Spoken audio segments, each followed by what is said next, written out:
আসসালামু আলাইকুম।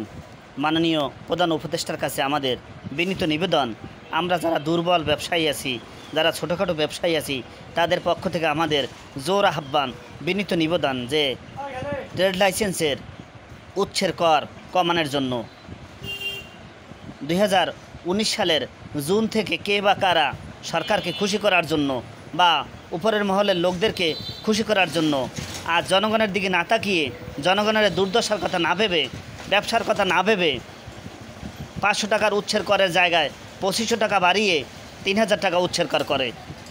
এরপর থেকে মানুষের স্পৃহা কমে যায় ট্রেড লাইসেন্সের ব্যাপারে। ব্যবসা করে কিন্তু ট্রেড লাইসেন্স করে না, আবার ট্রেড লাইসেন্স করলে নবায়ন করে না। এভাবে লক্ষ লক্ষ ট্রেড লাইসেন্স ফেলে রাখে। আর সরকার এখান থেকে কোটি কোটি টাকা ভ্যাট ট্যাক্স থেকে মাহরুম হয়। প্রধান উপদেষ্টার কাছে আমাদের আহ্বান, আমরা ব্যবসায়ীদের পক্ষ থেকে আপনার প্রতি আমাদের বিনীত নিবেদন যে আপনি ট্রেড লাইসেন্সের উচ্ছের কর আপনি কমান। উচ্ছের কর আগে যেরকম 500 টাকা ছিল, আবার আপনি 500 টাকা নিয়ে আসেন বা একটি যৌক্তিক সংখ্যায় নিয়ে আসেন। কিন্তু 500 টাকা থেকে 2500 টাকা বাড়িয়ে 3000 টাকা নিয়ে আসার কারণে আজ ট্রেড লাইসেন্স করতে মানুষ উৎসাহ হারিয়ে ফেলেছে।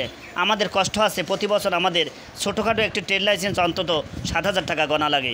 ধন্যবাদ স্যারকে, ধন্যবাদ সংশ্লিষ্ট অধিদপ্তরকে।